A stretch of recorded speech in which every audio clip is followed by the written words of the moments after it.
Ben non, on fait pas sauter une salle, non. Il nous a fait une belle François Fellman, là. Alors justement, parlons de cette salle et de communication. Les acteurs de la communication sont là. On a souvent parlé de télé-réalité. Là, si on parlait juste 2 secondes de communication informelle, qu'est-ce qu'il raconte? Il a pastelisé la campagne. Il y a du rose, du jaune, du bleu ciel. Donc tout est beau, tout est gai, mais c'est plus de la télé-réalité. On est revenu à Hélène et les garçons. C'est le plateau d'Hélène et les garçons, c'est la cantine de la fac. Lui, il est au milieu de tout ça comme un évangéliste, c'est ce qu'on disait tout à l'heure, en train de hurler comme un gourou, mais il est presque effrayant. Oui, parce que dans le montage, on avait le premier meeting emblématique d'Emmanuel Macron, et là, celui de Marseille, samedi, idem. Mais sur le plan de la communication, c'est presque effroyable parce que finalement, tous les atouts qu'il avait au début de la campagne, la jeunesse, l'empathie, le désir de changement, il les a cachés derrière cette gadgetisation de la campagne qui fait qu'aujourd'hui, franchement, moi j'ai regardé tout le meeting hier soir, je l'ai regardé sur YouTube pour être précis, mais je me suis endormi. Il n'a strictement rien annoncé d'intéressant. C'est terrible pour lui. Et en même temps, il y a une logique, parce qu'en fait, Emmanuel Macron a construit sa campagne sur de la pédagogie. Et en fait, la première chose que l'on regarde quand on conseille un dirigeant, c'est qu'on le laisse parler naturellement pour comprendre qui il est et faire une sorte de profil de sa personnalité, surtout de sa façon de communiquer. Dans les grandes lignes, il y a 3 profils. Vous avez les émotionnels, type Mélenchon, Le Pen, qui parlent avec leur cœur, qui parlent avec leurs émotions. Vous avez les factuels, comme Hamon, Fillon, qui sont des hommes très structurés, qui répondent par des faits. Et vous avez une 3e catégorie, qui sont des gens qui ont besoin de tout expliquer.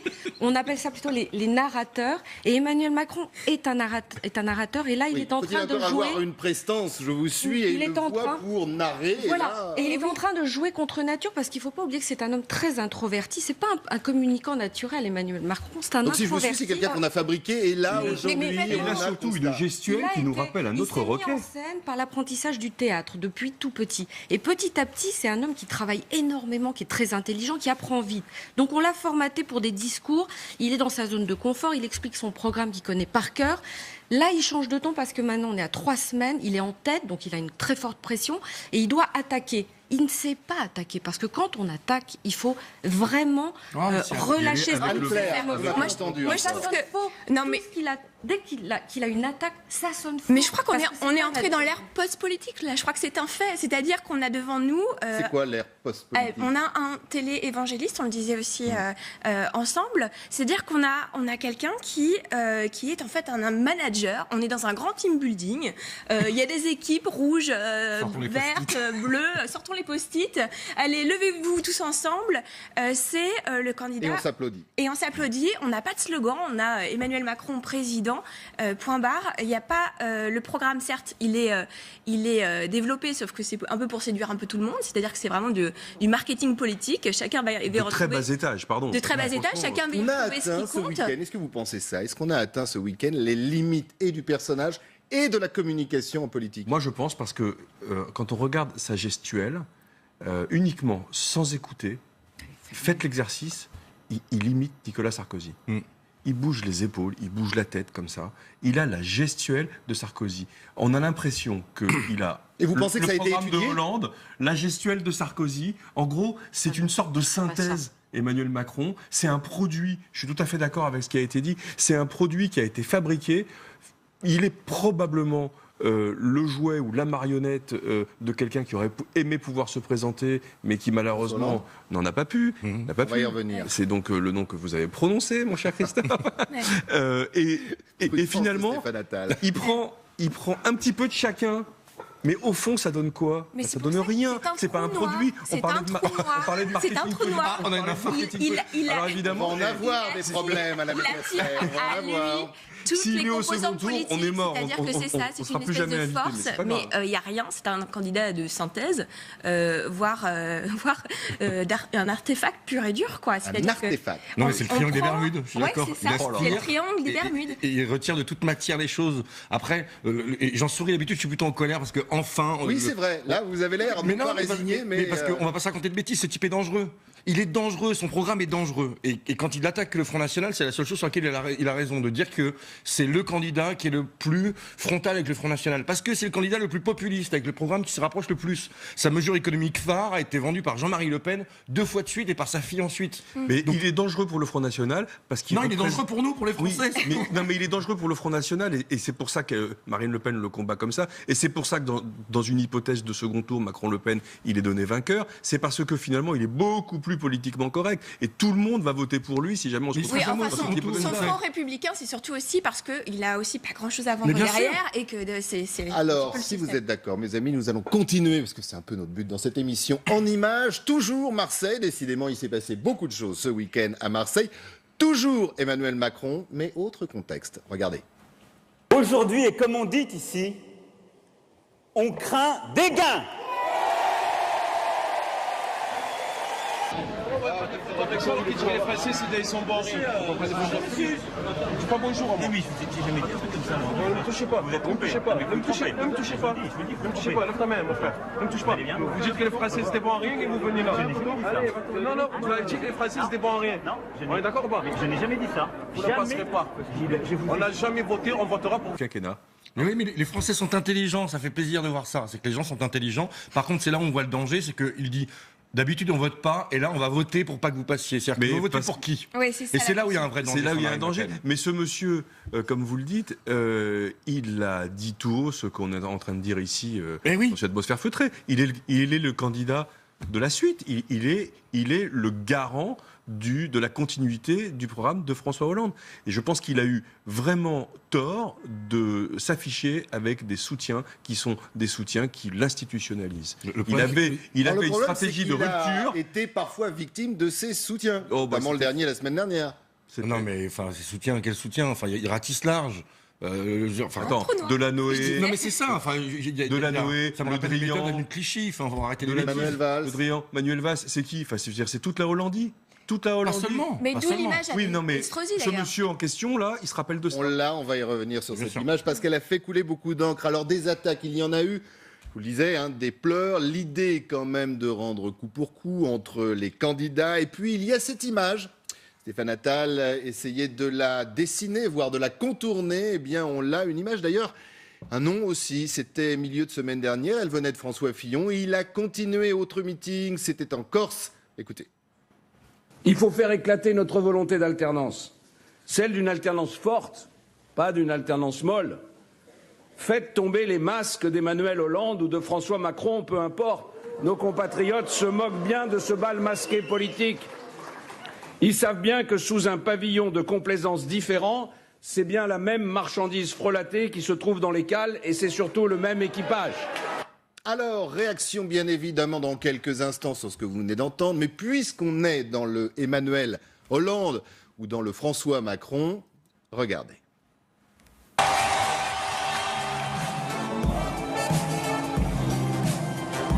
Bonjour à vous. Bonjour Marseille, Amis des Bouches-du-Rhône, amis de Marseille, ville de mon cœur. Je vois les Arméniens, je pense aussi aux Italiens, les Italiens, aux Comoriens, les Comoriens, les Algériens. Algériens, Sénégalais, Je vois les Maliens, les Sénégalais, aux Maghrébins recrutés dans les villages. les Marocains, les Tunisiens. Et je n'oublie pas tous les autres. J'en vois des tas d'autres que je n'ai pas cités. Mais je vois quoi? Voilà Marseille. Je vois quoi? Je vois des Français! J'aime Marseille parce que j'aime la France. Voilà, une séquence réalisée sans trucage. Il ne s'agit simplement que de montage. Commentaire pendant justement, autant tout vous dire, c'est la franchise dans la médiasphère de Ludovic Delaherche. Il ne voit quoi? Il ne On ne voit plus rien. Non, mais sur la réaction, le comédien. mais sur la réaction de Non, Fillon, mais c'est quand comme quoi même... une stratégie Je de communication vois, mais les assez comédiens. limite. Elle a ses limites, sa stratégie de communication, et tout commence à s'effriter. Moi, j'ai lu quelque chose qui m'a interpellée ce week-end, c'est qu'il paraît qu'il est coaché par Mimi Marchand. Je ne Oui. sais pas qui était Mimi bien sûr. Marchand. C'est quand même une femme qui Expliquez a... aux téléspectateurs qui est Mimi Alors, Marchand. Mimi Marchand, c'est une femme qui quand même donne toutes les images pour les paparazzi, de paparazzi dans la presse People. Et il semblerait, ça a été relaté par Vanity Fair, que Brigitte Macron était à un dîner avec Xavier Niel. Elle s'inquiète sur l'affaire de l'homosexualité de son mari. Xavier Niel lui dit, mais il faut absolument que tu sois coaché par cette femme. L'équipe de Macron tremble. Et en fait, c'est une femme qui a conseillé à Brigitte Macron de poster, de faire la couve de Paris Match en maillot de bain. C'est aussi elle qui a conseillé à Macron de mettre des banderoles, des couleurs un petit peu sur scène. Elle lui a dit quitte ton pupitre, il l'a pas fait. Elle est au premier rang de tous ses meetings. Mais et elle danse comme on l'a vu à Marseille. Et elle danse. Ça veut dire qu'Emmanuel Macron est coaché quand même par quelqu'un une folle et quelqu'un qui lui fait travailler sa voix. C'est quelqu'un, on lui a appris à parler marseillais en 48 heures et on voit bien les limites de sa communication. Oui. C'est mal passé. Il a très mal dit, hein, c'est franchement. C'est ce qu'on appelle un flop, mais quelle erreur de com. C'est du basique, quoi. On ne peut pas employer l'expression d'une région dans laquelle on va si on est décalé par rapport à cette expression. Il est en décalage complet. Il sait même pas ce qu'il dit. La référence à Ayam, il ne comprend pas ce qu'il dit. Il ne comprend pas. Oui, alors il y a cette référence le message qu'il veut Ayam. passer. Complètement raté cette référence à Ayam, donc c'est vrai que moi je vous rejoins totalement. On a l'impression que la prochaine fois, s'il va à Reims, il va faire de l'électro, s'il va à Toulouse, il va faire du ska. Enfin, on se demande un peu ce qui. Il va parler champagne à Reims. Il va pas. Ouais, c'est exactement. Voilà. Il n'a pas parlé football, par contre, il a eu tort. Oui. Non, mais il y a l'histoire de Ryan, l'écharpe c'est plus quand grave. même du PSG, jetée à la foule en disant il l'avait déjà fait. D'ailleurs, Emmanuel Macron, que son équipe de cœur était l'OM. Mais ça, c'est nul. Il aurait pu parler football bien autrement. Je veux dire, Non, la religion marseillaise, c'est le football. S'il avait voulu créer de l'empathie, il aurait dû faire autre chose sur le football. C'est là où moi, je veux dire, on parle politique, mais on parle communication ici. Oui. Et donc, il faut raisonner uniquement en termes de communication. Quand on attrape les codes. Mais est-ce que justement, alors je vous laisse finir, pardon, excusez-moi, mais par rapport à ce que disait Caroline. Une cible, il faut la travailler. Vous avez attesté. Travaille pas, enfin c'est terrible quoi. Non, mais le coup de l'écharpe, c'est évident. C'est que vous êtes dans une salle. Et les artifices. Encore une fois, est-ce que c'est justement. Vous êtes des spécialistes de la communication. Est-ce que on n'a pas atteint les limites de cette communication? En fait, le coup de l'écharpe, c'est très significatif et c'est très représentatif. C'est qu'on est dans une salle où les gens dorment. Moi, j'ai fait des meetings de Macron, on se fait chier. Il n'y a aucune conviction, il n'y a rien qui porte. Oui. Et donc, quand on arrive à Marseille, quand on balance une écharpe du PSG, c'est censé électrifier tout. Pour réveiller. Ouais. Exactement. Les gens sont censés hurler, etc. Parce que pour réveiller une salle qui en fait s'endort. Parce que vous les réveillez avec quoi? Avec la taxe sur les prestations sociales? Mais non. Donc, alors en parlant de salle, autant tout vous dire, on va essayer de voir si pendant l'émission on retrouve ces images. On en a trouvé, hein, bien évidemment, mais elles sont difficilement diffusables en termes de qualité, pour tout savoir, sur cette fameuse salle. Beaucoup dans les médias ont dit, je vous disais en ouverture de l'émission, 6000 personnes à Marseille. En fin de compte, la salle pourrait contenir que 3000 personnes. Et dans certaines images, on voit que cette salle était à moitié pleine, ou au quart vide, en tout cas, voilà. Regardez, justement, l'image, vous voyez, après, ça c'en est une. Il y en a d'autres, bien évidemment, on essaiera de vous montrer ça. Rapidement, il y a le premier front, et puis derrière, il y a personne. Rapidement, sur les propos par rapport à Ayam, là par contre c'est grave, on peut sourire, rire, parce qu'il ne sera pas au second tour, maintenant on le sait, on est tous ravis. Mais par contre sur Ayam, c'est grave, parce qu'on prend un morceau emblématique d'un groupe marseillais, mais qui en fait parle pas que de Marseille. Il parle du déterminisme social, qui fait que quand on est un enfant et qu'on est dans une famille pauvre, c'est beaucoup plus compliqué que quand on est dans une famille riche. Et ce texte est splendide. Il est beau, entre cache doré, cache d'acier, etc. C'est ciselé, c'est du Ayam. Et, alors soit c'est un neuneu qui a juste repris le texte et qui n'a pas été foutu d'écouter le titre, mais c'est vraiment de l'incompétence. Et qui n'a pas compris le sens. Soit c'est du cynisme, parce qu'il commence sa phrase par « Non, nous sommes bien tous nés sur la même étoile ». Donc l'air de dire « Ayam, vous avez tort ». Et là, c'est une grosse erreur. Et là, c'est une erreur et un cynisme qui, là, par contre, est beaucoup plus grave et beaucoup plus indigne, en fait, que simplement Kiki qui fait de la politique. Moi, je vais vous dire, malheureusement, il est dans la superficialité totale. Mais bien sûr. De tout. Tous les sujets qu'il adresse, il les adresse de façon superficielle. Je suis pas certain qu'il ait vraiment lu le texte de cette chanson sublime tel que vous l'avez écrit. Mais non, pourquoi? Parce je suis que pas c'est un certain candidat de l'image. qu'il s'intéresse au football. On parlait de l'image Closer, Voici, Gala, enfin tous les magazines People. Et c'est un candidat de l'image. Et de la posture. Et de la posture. Il était le seul dans cette campagne à pouvoir parler aux jeunes. Il a 39 ans. Je veux dire, il est quand même beaucoup plus proche de quelqu'un qui a 25 ans qui va voter pour la première ou la deuxième fois. Alors justement, que les autres. Il y a quand même quelque chose et il n'y a que Mélenchon qui fait ça. Moi, il y a quelque chose qui me trouble sur sa communication orale. Je regardais C'est à vous, et en fait, la journaliste l'attaque sur le fait qu'il ait accepté de montrer son couple dans les médias. Et il s'énerve, il dit « Mais bon sang de bonsoir ».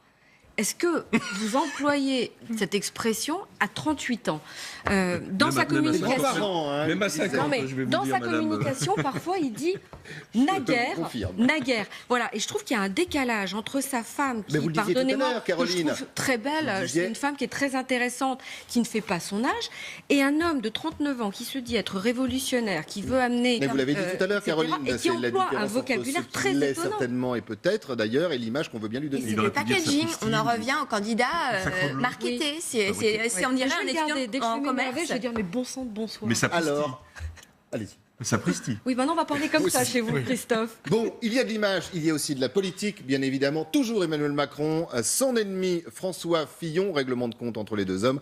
On va commencer, bien évidemment, par Emmanuel Macron. C'est devenu un clan qui joue sur la revanche, qui ne promet que cela. Il va venger. C'est un clan aux pratiques inacceptables, qui ne propose plus rien, qui hier encore a fait siffler un représentant de la famille gaulliste.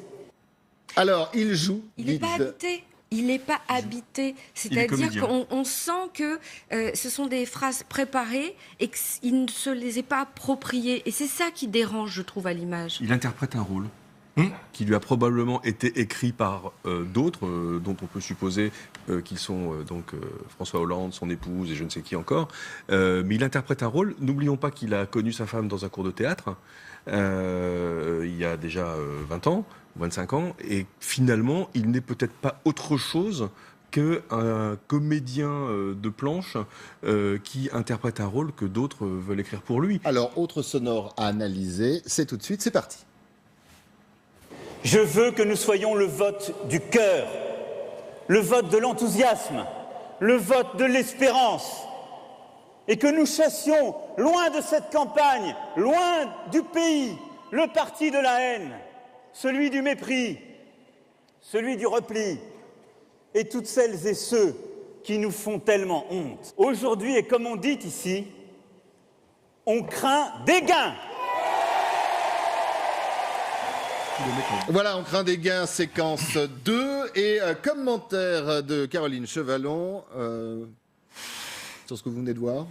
On est au théâtre, on regarde une tragédie qui se dessine avec un homme qui a appris à se mettre en scène. Il a appris, pour moi, je signe, je confirme, pour moi c'est un introverti. Et vous pensez que un homme ça très se brillant. fracture, pas dans les médias, parce qu'on est là pour en parler bien évidemment, on parlera d'ailleurs des médias dans quelques instants, mais dans l'électorat? Ça se voit pas dans les sondages encore. Mais parce que on parle de sondages. Les sondages ne représentent que les gens qui répondent au téléphone sur les enquêtes d'opinion. Donc ça représente pas les Français. Ça représente les gens qui acceptent de prendre leur téléphone après un débat pour répondre à une enquête d'opinion par téléphone. C'est censé représenter les Français. Parce que Et ça représente personne. Moi, je les ai vécus dans la pub pendant 15 ans. C'est une arnaque, les sondages. C'est une arnaque. Ça ne représente personne. Ils se plantent systématiquement depuis 10 ans. Et on continue. Par contre, sur la tendance, ils perdent des points. Tout le monde perd des points. Et après, ça commence à se fracturer. Mais quand on voit Fillon qui l'attaque, bon, c'est quand même le camembert qui dit Reblochon tu pues, parce que le type se gaffe d'argent public depuis des années, nourrit sa famille, sa femme, ses enfants, tape dans la caisse. Oui. Mais il tape sur Macron en disant on va faire tomber les masques et c'est la continuité. Mais alors, bon, lui qui le fasse tomber aussi le masque. Mais après, c'est choquant en fait. C'est choquant et toute la clé, c'est l'abstention. Et on continue à nourrir l'abstention si on ne parle pas de conviction. Et donc Macron nourrit l'abstention, Fillon nourrit l'abstention parce que c'est du foutage de gueule. Alors, les sondages ne sont peut-être pas des horoscopes, comme peut le dire Mélenchon, mais en tout cas, ils donnent des dynamiques. C'est le seul truc intéressant. Des tendances. C'est des tendances. C'est voir si on gagne plus 3 points, moins 3 points, etc. Donc là, on voit, il est en train de descendre gentiment. Je pense que la cristallisation ne s'est pas faite encore. On est tous en train de débattre sur quand est-ce qu'a lieu la cristallisation. C'est un peu la galère de Troie aura-t-elle lieu. Mais en fait, je pense qu'elle n'a pas eu lieu. Je pense ce que vous appelez, pour expliquer à ceux qui nous regardent, la cristallisation, c'est le moment où on se décide vraiment pour un candidat et on est décidé fermement sur un choix de vote. Il s'est trompé. C'est ce qui fait le socle d'ailleurs du Front National. Exactement. Alors que la cristallisation. Exactement, parce que le Front National, les électeurs sont très décidés. Et c'est vraiment toute la différence. Je pense qu'il s'est trompé de cible marketing. Il a fait une campagne depuis le début pour les journalistes, pour les médias. C'est le seul à pas agresser les journalistes. C'est le seul à à sourire, à être totalement empathique avec les médias. Il a fait une campagne pour les leaders d'opinion, jusqu'à en oublier que c'est pas les journalistes qui votent à un moment donné. Et c'est toute la limite de l'exercice. Et que les journalistes, au vu de l'ambiance, ne font plus vraiment les candidats aussi. Exactement. Et on communique sur 3 registres qui sont assez connus. C'est l'éthos, c'est qui je suis. Donc là, on voit ça s'effrite parce qu'il y a une différence entre un langage justement un petit peu de personnes plus âgées et puis qui il est vraiment. Sur le logos, donc le fond, la raison, donc quel programme on propose. Là aussi, on voit que ça s'effrite parce que finalement, le marketing politique, il est ce qu'il est. On répond aux besoins de tout le monde et c'est du micro-ciblage mais hyper large. Et puis, enfin, sur le pathos, il a fait tout sur le pathos. C'est tout sur l'empathie, tout sur l'image. Et c'est ça qui... Alors, en parlant d'image... Je ne suis pas sûre que ça va s'effriter. Il faut voir dans le temps parce qu'il a quand même une grande capacité de réactivité. Dès qu'il sent qu'un danger arrive, il réagit extrêmement vite et il désamorce régulièrement. Alors, voilà. On verra effectivement demain pour ce débat. On en parlera bien évidemment dans la médiasphère en termes d'image et peut-être justement dans cette expression de savoir s'adapter, voire de semer la zizanie. Il y a une autre séquence. Là aussi, c'était ce week-end. Regardez, rencontre entre Emmanuel Macron et Christian Estrosi. Avec le pot de dragibus juste devant. C'est de l'incompétence, parce que n'importe quel homme politique aurait refusé ça. D'avoir Kiki avec sa petite bonbonne de dragibus face à lui, en train de parler avec Estrosi, en termes d'image, sachant ce qu'il incarne et sa jeunesse, qui est souvent taclée par les autres, normalement n'importe quel... S'il avait une équipe de com un peu compétente autour de lui, ils auraient dû refuser ce pot à bonbons face à lui. Enfin, c'est Brigitte qui lui a amené son goûter, parce que Kiki va parler pendant 1 heure avec Estrosi. Si on parle d'image et de com, rien que la lumière, donc l'éclairage de ce reportage, il est raté. Il y a un côté tamisé. Il est raté. Mais pourquoi Rencontre secrète, non? Parce que ça a été fait au dernier moment, cette histoire. Ça a été dealé dans la nuit entre les équipes. Ça s'est organisé le lendemain. Et bien pourquoi? Pour contrer on va y revenir. Pour contrer Emmanuel Hollande, lancé par Fillon. C'est-à-dire que là, on a vu tous les valsis qui arrivent. Et Estrosi, sarkozyste, se prête au jeu. Bien sûr. Bien sûr. Et puis il est redevable d'une certaine façon.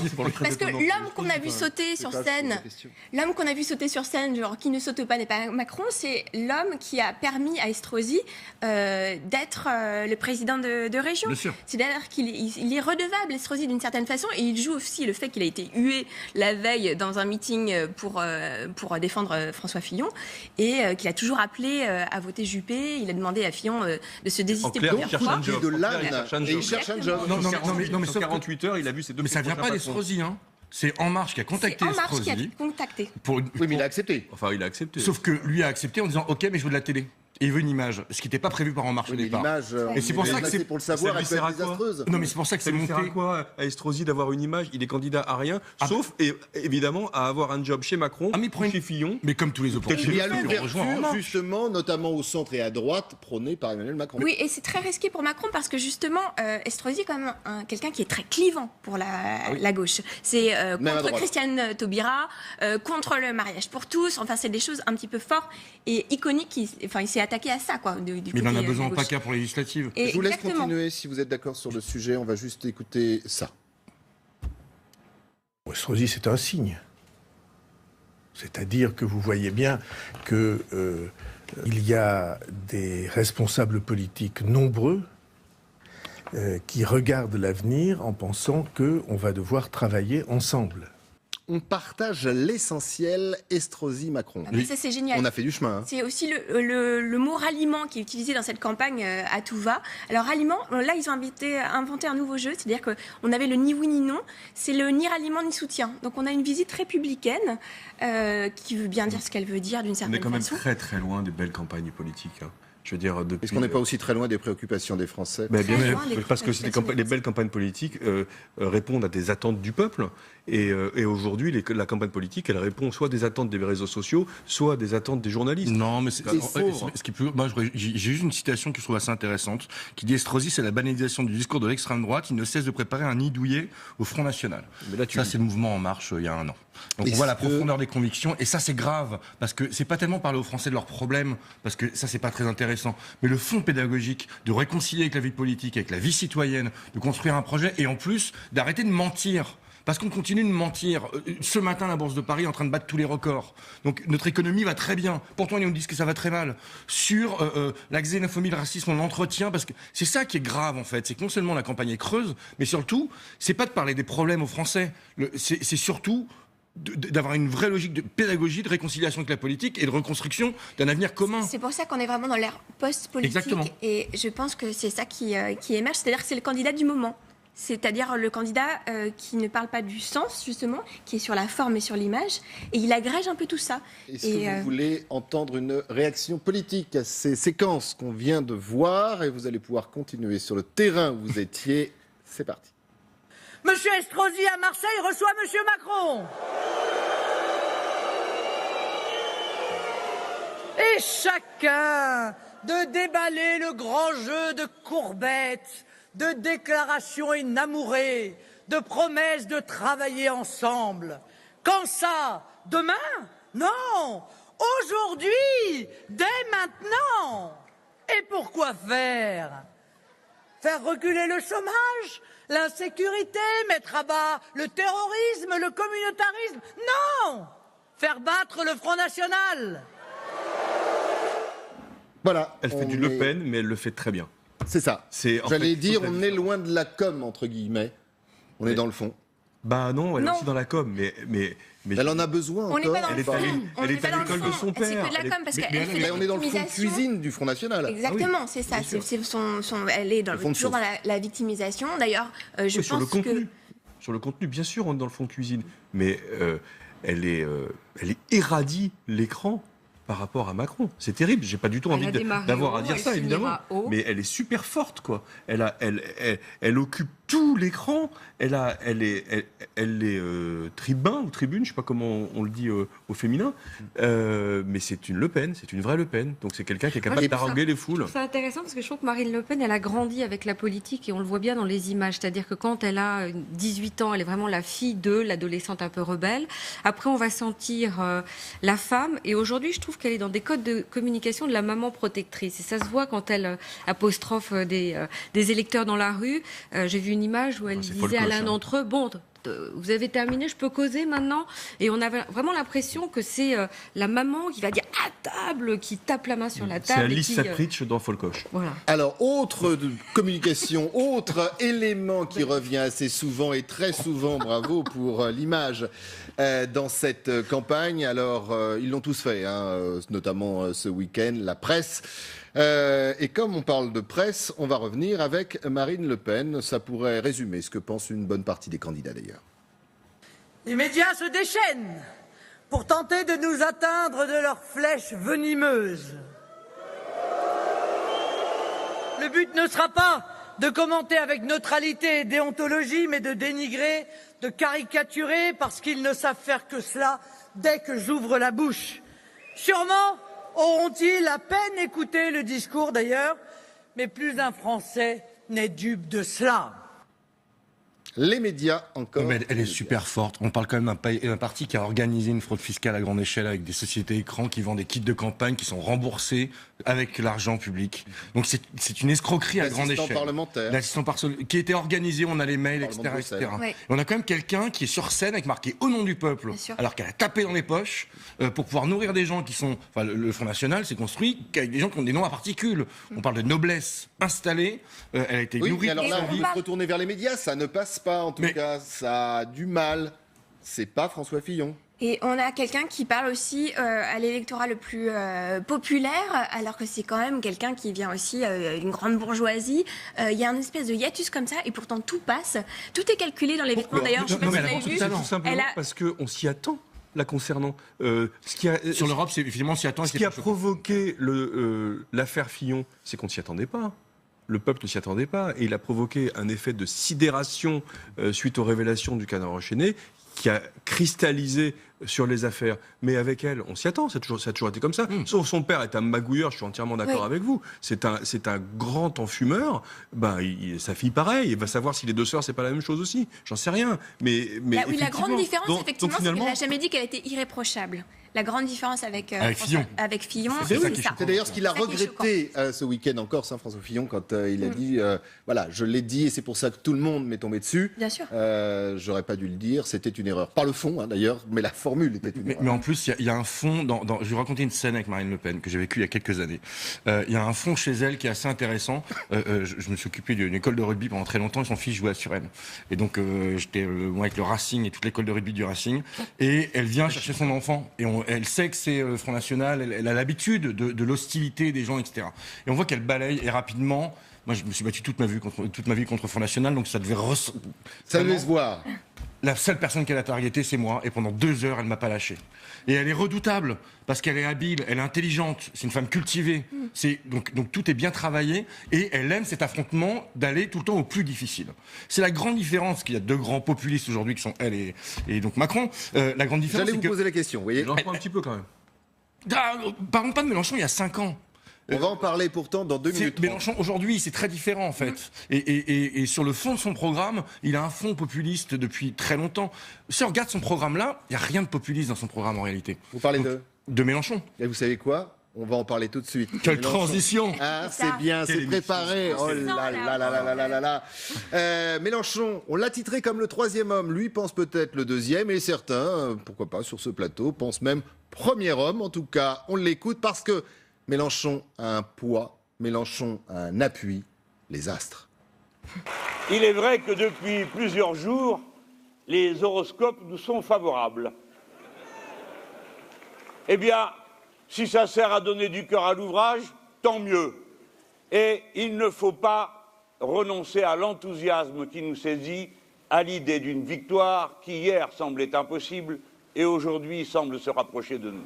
Alors on va parler fond, on va parler forme, et Stéphane Attal en parlait en regardant les images, en disant les images, le public, les jeunes. Les jeunes, la densité, la compacité de la foule, il parle à des fans. Le dernier qui a été élu par des fans, il s'appelle Trump. Ouais, mais ça n'a rien à voir. Ça n'a rien à voir quand même. Ça n'a rien à voir quand même. Là, ce qui est intéressant dans la scénographie, c'est que c'est vraiment du stand-up, quoi. C'est-à-dire Je vois fait quand un même show. ce que veut dire Stéphane Attal, c'est-à-dire que Merci, Christophe. ne fait pas un parallèle entre Non, il y a une Mélenchon, mais forme qui est pas sur pour les mêmes ce raisons. mouvement de fond. Oui, mais Et autant tout dire à celles et ceux qui nous regardent, même dans les médias. Mais bien sûr. Mélenchon est en train de séduire. Mais bien sûr. Mélenchon est en train d'avoir un traitement particulier, des Mais- commentaires Il fait particuliers. 3 pages dans le JDD travaille ce ça dimanche. depuis des années. Mélenchon a commencé à aussi pacifier un peu sa communication. Il utilise la communication non violente, donc il Est-ce qu'il fait se fait d'ailleurs, plus c'est une rond. bonne question, je vous pose la question. Il se fait plus rond là dans Voilà. les médias. Est-ce qu'il a une communication, Mais bien vous sûr. dites qu'elle a changé, de gagnant En fait, ou d'homme du deuxième tour? Non, en fait, je pense que c'est pas qu'il a une. Enfin, il sera au second tour. Vous avez des sondages qui sont faits en face à face, qu'il annonce comme pour les Français, c'est la personnalité. Je le la plus à même. note. Et on a, Allez. Il sera au deuxième tour. Combien on a de mis des combien montants. sur Mélenchon 9h44. En fait, la grande différence dans la communication, c'est que Mélenchon s'est aperçu que son personnage nuisait à son propos. Oui. C'est-à-dire que l'homme énervé, grognon, etc., nuisait au fond, parce qu'en fait, le fond de son programme n'a pas changé. Quand on regarde et qu'on remonte en arrière, Qui maltraite il les dit médias. la même chose. Il maltraite les médias, et donc il a accepté, lui, de se mettre en Et ça peut faire plaisir à son électorat. Et du coup, il rentre dans une posture d'homme d'État. Parce que quand il gomme l'individu pour dire mon projet est plus important que moi, donc vaut mieux que je la ramène un peu moins, même si par moment ça ressort, mais il fait un travail sur lui. Et là, il rentre dans une stature d'homme d'État. Et sans compter le second Mécaniquement. degré. Le second Lui degré, travaille voilà, pour beaucoup de choses comme ça. intérioriser, alors qu'Emmanuel Exactement. Macron, vous nous l'avez expliqué tout à l'heure, lui travaille pour Extériorise le extérioriser. vide. Donc du coup, Hier, il a eu une C'est- en séquence termes sur de la santé communication, publique. en termes de communication, ils sont totalement opposés. Mais il y a une chose chez Jean-Luc Mélenchon qui est incroyable, c'est que je pense que c'est le seul à vraiment prendre du plaisir. On sent qu'en meeting, il prend du plaisir.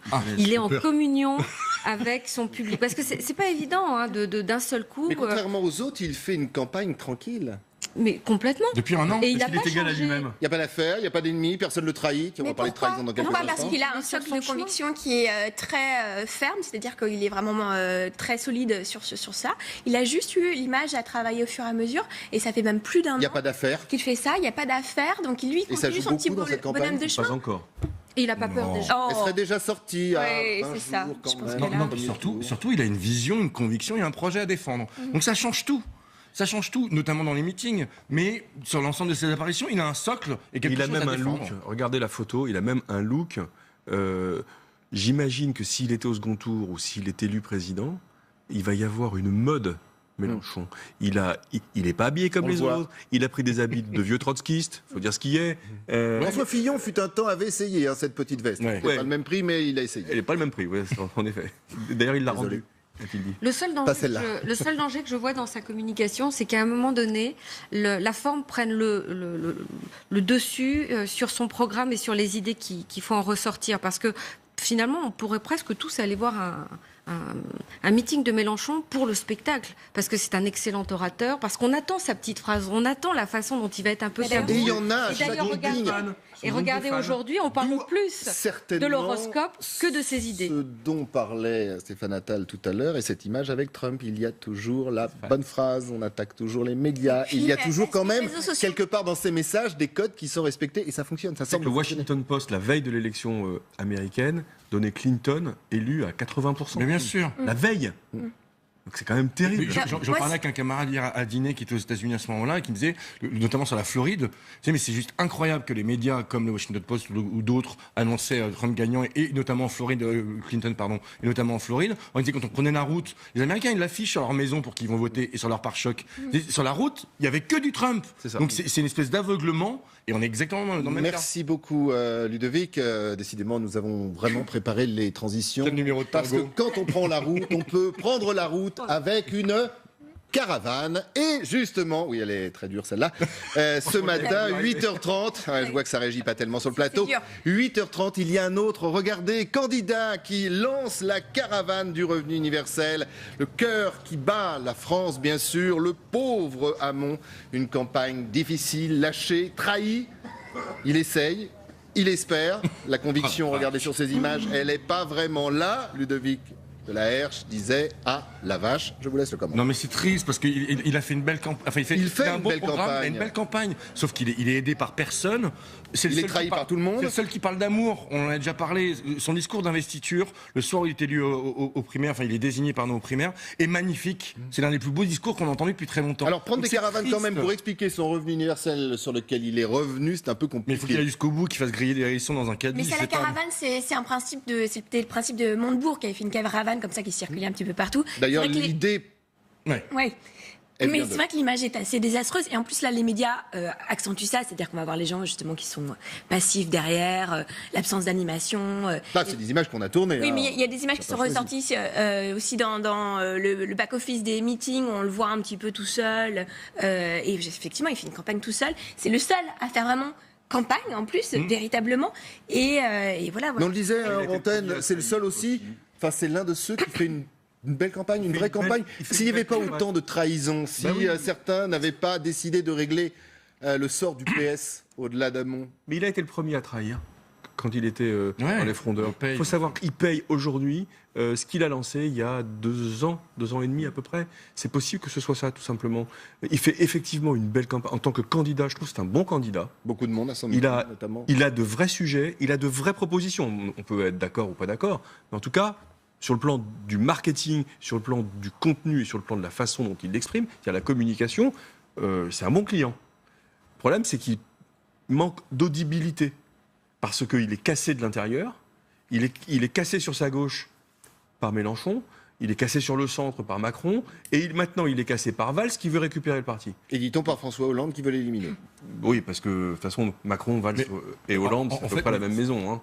Et on l'a déjà dit ici, enfin, on en a déjà parlé ici, mais ce qui est choquant, c'est que ça reste encore une fois un non-respect démocratique. C'est-à-dire qu'il y a eu des primaires, des gens ont voté, et d'ailleurs il y a un mouvement qui s'est lancé qui est très intéressant, et je l'ai fait, pour aller porter plainte au commissariat pour abus de confiance, pour les gens qui ont voté à la primaire socialiste. Ça commence quand ? Mais ça y est, C'est lancé ? il y a plus d'une centaine de plaintes déjà qui ont déjà été déposées, on les regroupe, etc. Parce que le Parti socialiste est censé exclure Valls, qui s'est engagé sur l'honneur à suivre le candidat de la primaire. Les gens ont payé pour. Donc si vous avez payé 2 €, je vous invite à aller porter plainte au commissariat de c'est police. Judas. Pour abus de confiance. Exact. Et la plainte est recevable pour qu'on récupère au moins nos 2 €. Et Mais quand derrière, on portefeuille, on connaît tous. On va suivre d'ailleurs cette plainte. Pour l'instant, vous dites combien ? 100 personnes Il y a un peu plus de 200 personnes qui ont déposé plainte. Et il y a une pétition qui circule. Et il y a aussi une pétition. Quand vous reviendrez la semaine prochaine, on fera le point. prendra les chiffres. Bien évidemment. On connaît tous le spin doctor derrière tout ça.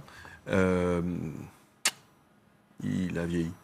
Il a vieilli. Moi, je dirais qu'il a toujours eu un problème d'image et qu'il n'a pas un mental de leader et on ne le voit pas descendre les Champs-Élysées et lui-même n'y croit pas. Oui, mais en attendant, il fait le job sur un terrain qui est intéressant, c'est qu'il fait un job de démocratie, de pédagogie, pardon. Ça suffit pas. Oui, mais c'est nécessaire. Et aujourd'hui, on en a besoin. Mais on est peut-être justement sur le parallèle dont on parle dans cette émission depuis le début de cette campagne entre le décorum, l'image, le spectacle et la réalité. Et ceux qui sont là depuis Et le longtemps. terrain. Le Pen est là depuis très longtemps. Mélenchon, c'est quelqu'un qu'on connaît. Ce sont des personnages qu'on suit au fur et à mesure, un peu comme des saisons finalement d'un feuilleton.